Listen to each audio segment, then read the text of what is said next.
Last video में हमने जाना था about multiple allelism and incomplete dominance, है ना। हमारा सिंगल जीन इनहेरिटेंस खत्म हो चुका है। अब हम स्टार्ट करेंगे with our two gene inheritance, है ना। या टू कैरेक्टर्स को जब हम एक साथ देखेंगे कि दो कैरेक्टर अगर हम कंसिडर करें और वो दो कैरेक्टर एक साथ कैसे किसी प्लांट में या किसी ऑर्गेनिज्म में इनहेरिट होते हैं, है ना। तो ऑब्वियसली दो कैरेक्टर हम कंसिडर करें तो ऐसे क्रॉस को हम क्या कहेंगे, ऐसे टाइप के क्रॉस को हम कहेंगे डायहाइब्रिड क्रॉस। ऐसे क्रॉस को हम क्या कहेंगे, डायहाइब्रिड क्रॉस। मेंडल का 3 लॉ ऑफ इनहेरिटेंस था, law of dominance, law of segregation, उन्होंने दिया था मोनोहाइब्रिड क्रॉस बताने के बाद।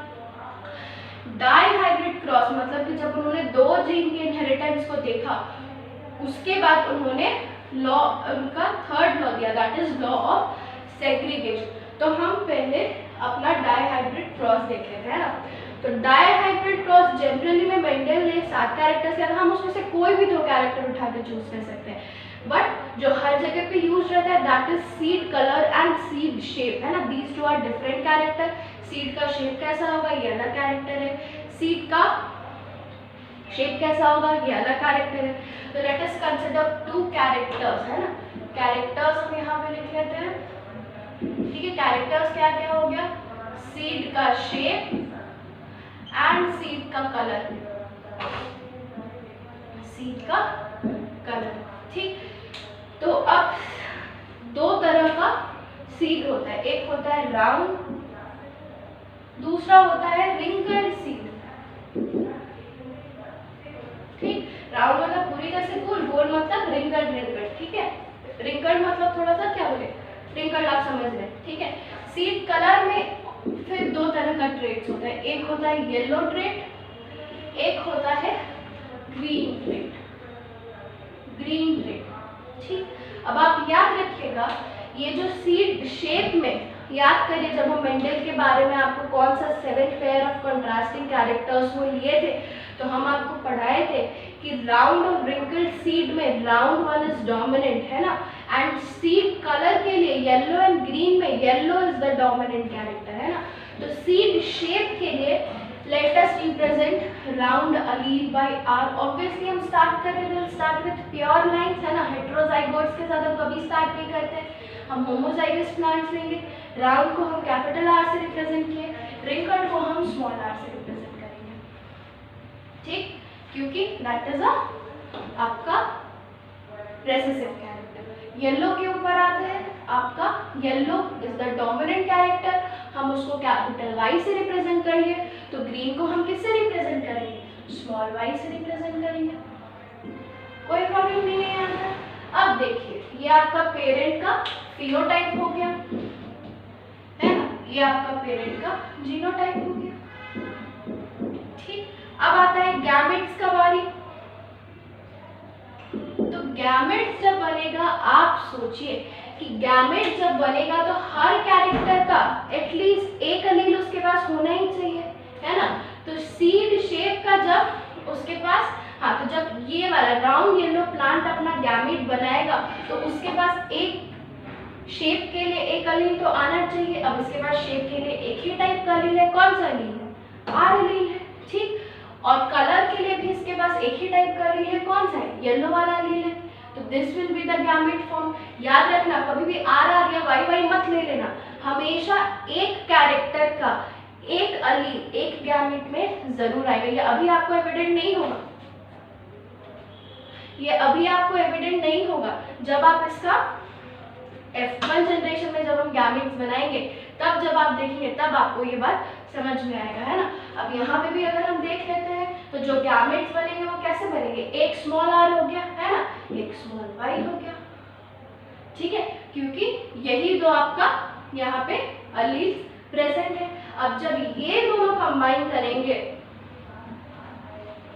ठीक है, ये दोनों कंबाइन करेंगे तो आपका F1 जनरेशन बनेगा, ठीक है। तो इसका जीनोटाइप क्या आ जाएगा, इसका जीनोटाइप क्या आ जाएगा, इसका जीनोटाइप आपका आ जाएगा capital R small r capital Y small y, है ना। अब देखिए यहाँ पे हम आपको बोले थे round is dominant over wrinkle and yellow is dominant over green. इस सीड के पास कैपिटल आर भी है, स्मॉल आर भी है, रिप्रेजेंट दोनों में से कौन सा करेगा अपने आप को? Obviously capital R, because it is dominant. तो सीड आपका कैसा हो जाएगा? राउंड हो जाएगा। ठीक, यहाँ पे कलर में भी देख लेते हैं, येलो भी प्रेजेंट है, ग्रीन भी प्रेजेंट है, येलो वन इज डोमिनेंट, तो ये अपने आप को कैसे एक्सप्रेस करेगा?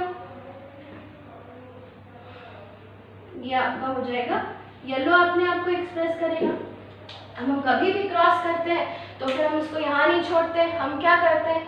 F1 जनरेशन को हम सेल्फ क्रॉस करते हैं। So now selfing F1 generation है ना, सेल्फ क्रॉसिंग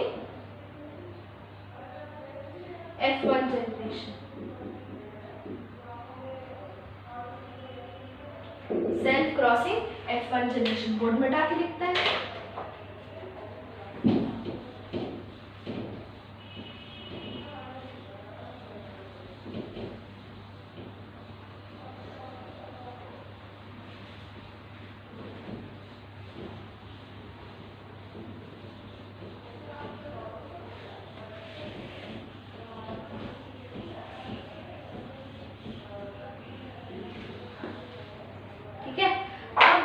F1 को सेल्फ क्रॉस करेंगे तो F1 का हमको प्लांट्स कैसा मिला था? Capital R small R, capital Y small Y, cross capital R small R, capital Y small Y, है ना। ये जीनोटाइप हो गया। आपका फिनोटाइप कैसा होगा?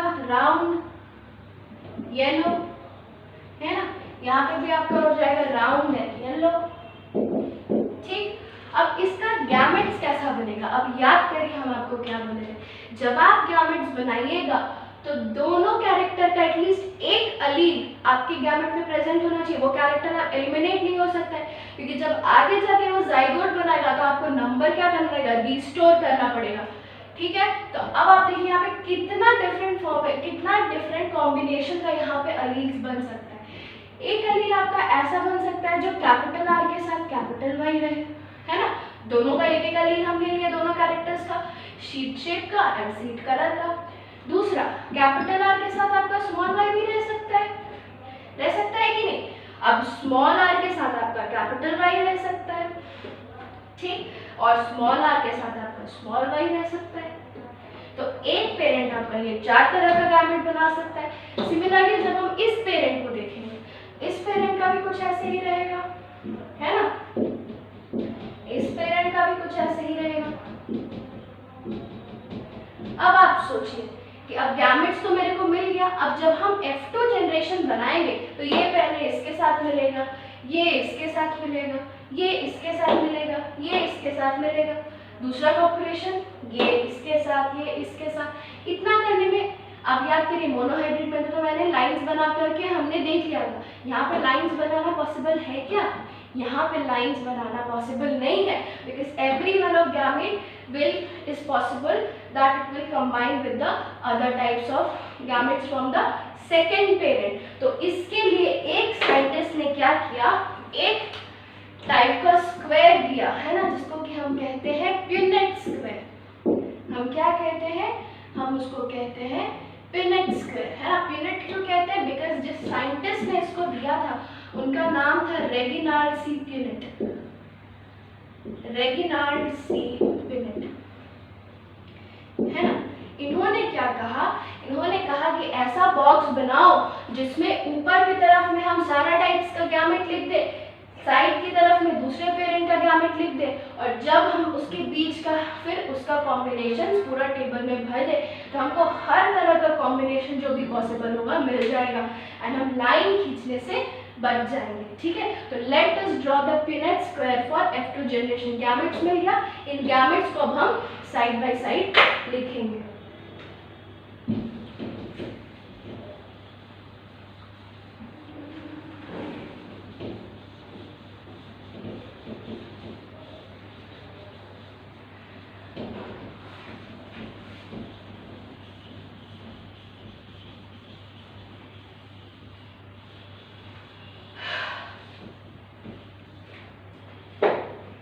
चलिए, ठीक है, हम टेबल बनाते हैं। पहले हम यहाँ पे लिख लेते हैं गैमेट्स, ठीक है, and this is your F2 generation. ये जो पूरा टेबल, ये देखिए पूरा जो टेबल बनेगा, this table will be your F2 generation.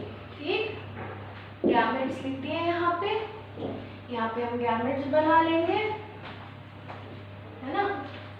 आपका गैमेट्स पहला पेरेंट का कैसा था, capital R capital Y, capital R small Y, small R small Y, small R capital Y and small R small Y. ऐसे तो आप किसी भी सीक्वेंस में इसको लिख सकते हैं, पर जिस सीक्वेंस में मैं लिख रही हूँ आप अगर ऐसे लिखेंगे, एक बहुत इजी है, एक का डोमिनेंट लीजिए दूसरे का डोमिनेंट, पहला वाला का डोमिनेंट रहने दीजिए, दूसरे का रेसेसिव चेंज कर दीजिए, नेक्स्ट का फिर रेसेसिव ले लीजिए, फिर डोमिनेंट का रेसेसिव ले लीजिए।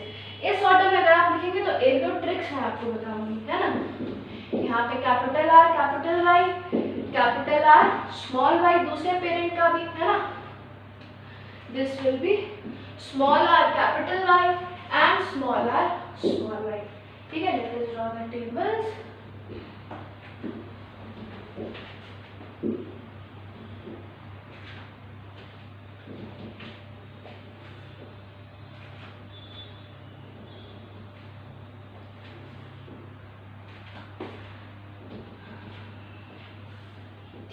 अब देखिए, अब जब कैपिटल आर वाला gamete capital R capital Y वाला गैमेट इसके साथ कंबाइन कर सकता है, कंबाइन करेगा तो जीनोटाइप क्या हो जाएगा, F2 का पहला का possibility capital R capital Y.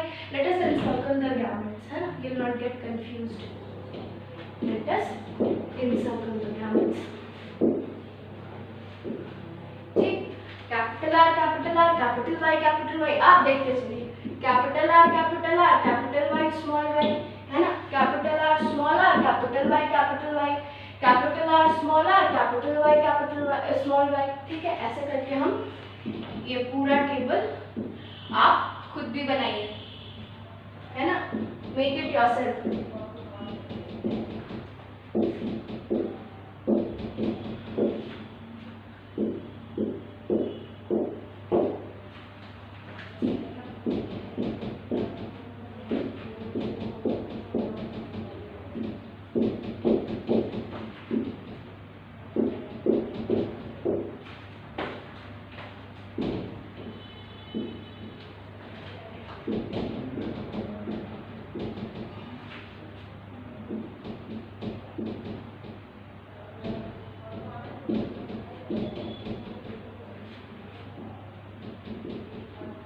I must have practiced this table for more than 15-20 times, तब आज जाकर के परफेक्टली बनता है।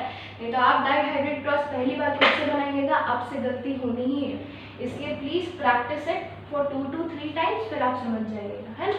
तो अब देखो, यहाँ पे हम पहले देखते हैं जीनोटाइप्स हमने बना लिया, अब हम इसका फिनोटाइप्स देखते हैं। फिनोटाइप्स क्या हो जाएगा, राउंड येलो, क्यों, एक भी डोमिनेंट कैरेक्टर प्रेजेंट है तो आपका यही होगा। यहाँ पे भी देखते चलिए, round yellow, and I am representing the dominant characters with red, है ना, फिनोटाइप में, and recessive one with green, ठीक है। तो चलिए देखते हैं, round yellow, here also round yellow. अब ट्रिक क्या है आप समझिए कि अगर इस लाइन में एक भी डोमिनेंट कैरेक्टर है, मान लेते हैं सीड शेप की बात करें, है ना, एक भी कैपिटल आर अगर प्रेजेंट है तो सब में एटलीस्ट एक कैपिटल आर तो होगा ही। अब अगर एक कैपिटल आर होगा तो क्या होगा, सबका सब डोमिनेंट कैरेक्टर वाला होगा। इसलिए अगर आपके एग्जाम में आपको सिर्फ फिनोटाइप पूछना है तो आपको इतना जीनोटाइप लिखने का भी जरूरत नहीं है, आप सीधे देख लीजिए क्या एक भी डोमिनेंट वाला अलील प्रेजेंट है, हाँ डोमिनेंट वाला अलील प्रेजेंट है, सारा का सारा इस लाइन में पूरा क्या हो जाएगा, that will be of dominant type, ठीक। इसी तरह से इस लाइन में देखिए कैपिटल आर एक भी प्रेजेंट है तो सारा का सारा क्या होगा, एक भी अलील प्रेजेंट है, सारा का सारा शीट्स कैसा हो जाएगा, आपका राउंड होगा। और एक भी अगर येलो प्रेजेंट है, येलो वाला अलील प्रेजेंट है तो सारा का सीड आपका कैसा हो जाएगा, राउंड येलो, है ना। All the seeds will be round yellow.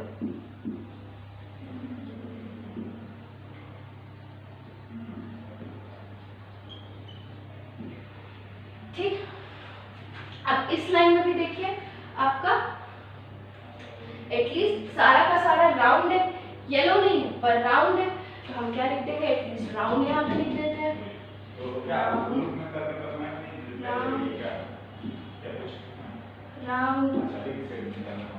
ठीक है। अब यहाँ पे देखिए, यहाँ पे भी एक कैपिटल आर प्रेजेंट है। This is round, this is round, ठीक है। अब कैपिटल वाई का हम देख लेते हैं। This all will be yellow, yellow, है ना, यहाँ पे भी राउंड नहीं है पर yellow, and this will B yellow, ठीक। अब ये देखिए, यहाँ पे भी कैपिटल वाई वाला एक एल प्रेजेंट है, so this will B yellow, this will be also yellow, है ना। अब बाकी जितने बचे आप देख लीजिए कि सब के सब रेसेसिव वाले बचे। क्यों? क्योंकि दोनों में होमोजाइगस रेसेसिव प्रेजेंट है। सबसे पहले मेरा यहाँ पे देखिए, यहाँ था ये, this will be round and, ठीक। यहाँ पे देखिए राउंड एंड ग्रीन, ठीक। यहाँ पे देखिए राउंड एंड ग्रीन, ठीक। अब देखिए यहाँ पे येलो का, अब देखिए यहाँ पे सीड शेप का, this will B wrinkled, this will be wrinkled, this will be wrinkled, ठीक। अब यहाँ देखिए, यहाँ पे जो एक लास्ट बचा, this is both wrinkled and green, very sorry, wrinkled and green, wrinkled and green, है ना। ये तो आपने लिख लिया। अब जो मैंने आपको कुछ टिप्स एंड ट्रिक्स बोला था, अब आप देखिए, है ना, ये चार जो है यहाँ से देखो, this is, these all are heterozygous, capital R small R, capital Y small Y. देखो चारों का चारों, all the four of them are capital R small R, capital Y small Y, है ना। ये एकदम टोटली रिकॉम्बिनेंट टाइप्स है ना, टोटल न्यू टाइप्स। और मैंने आपको मोनोहाइब्रिड क्रॉस में भी बताया था, जो रिकॉम्बिनेंट टाइप्स होगा वो हमेशा that will be more in number, है ना। यहाँ देखिए, अब ये दिस इज, ये चारों का जीनोटाइप डिफरेंट है, पर चारों का चारों पेरेंटल टाइप है ना। आप ये मत देखिए कि कैपिटल आर के साथ स्मॉल वाई है, केवल एक कैरेक्टर के लिए देखिए, कैपिटल आर है, that is parental type, capital Y है, दैट इज पेरेंटल टाइप। यहाँ पे भी देखिए कैपिटल आर, स्मॉल वाई। इस तरीके से ये पूरी तरह से आपका पेरेंटल टाइप है ना, इसमें कहीं पे भी आपका हेट्रोजाइगस नहीं है, रिकॉम्बिनेंट नहीं है कि एक कैरेक्टर के लिए एक डोमिनेंट एलील के साथ आपका दूसरा रेसेसिव एलील हो, है ना। और ये आपका सिर्फ एक ही होगा। हम आपको बताए थे जो पेरेंटल टाइप रहता है वो कैसा रहता है, सबसे कम रहता है ना। द पेरेंटल टाइप आपका सबसे कम रहता है। अब देखिए आपका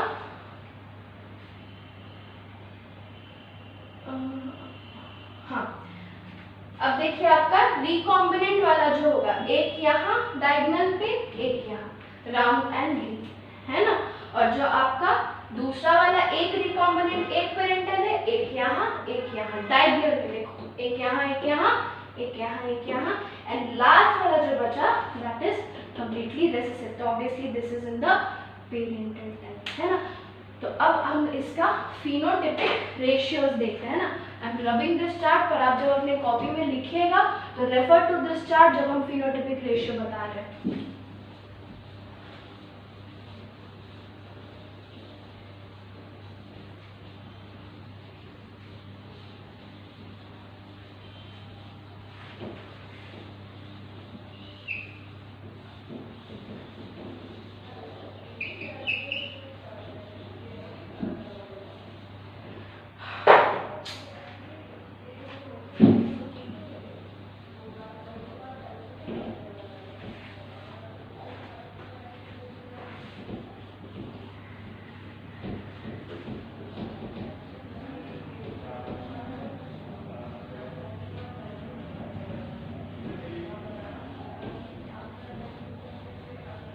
चलिए उधर काम हो जाएगा, है ना।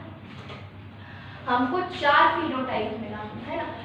पहला तो 2 पेरेंटल टाइप हो जाएगा आपका, है ना, राउंड येलो, है ना, दोनों डोमिनेंट एक हो जाएगा, राउंड ग्रीन एक डोमिनेंट एक रेसेसिव, तीसरा फिर से एक डोमिनेंट एक रेसेसिव, इसमें हम ले लेते हैं इसको रेसेसिव है ना, रिंकल्ड येलो, एंड लास्टली आपका दोनों का दोनों recessive, that is wrinkled and blue. ठीक, अब जब ये रहेगा, आप जब अपने वाले में आप काउंट ही करेगा तो आपको पता चल जाएगा राउंड येलो इज 9 है ना, round green is 3, wrinkled yellow is 3 and wrinkled green is 1। इससे पता क्या चलता है, जो डोमिनेंट वाला कैरेक्टर होता है वो अपने आप को ज़्यादा एक्सप्रेस कर रहा है, जिसमें दोनों डोमिनेंट है वो सबसे ज़्यादा मिले आपको, जिसमें एक डोमिनेंट एक रेसेसिव है वो इंटरमीडिएट नंबर पे मिले, और जिसमें दोनों का दोनों कैरेक्टर्स ही रेसेसिव है वो आपको सबसे कम मिले, है ना। तो this is your phenotypic ratio of dihybrid cross, that is 9:3:3:1 है ना। 9 किसका होगा, दोनों डोमिनेंट, एक डोमिनेंट एक recessive and 1 will be for both recessive. Genotypic ratio की हम बात करेंगे पर नेक्स्ट वीडियो में, उसके साथ कुछ गैमेट फॉर्मेशंस और ये सब के बारे में हम आपको 1-2 फॉर्मूला और कुछ क्वेश्चंस भी डिस्कस करेंगे। आज का वीडियो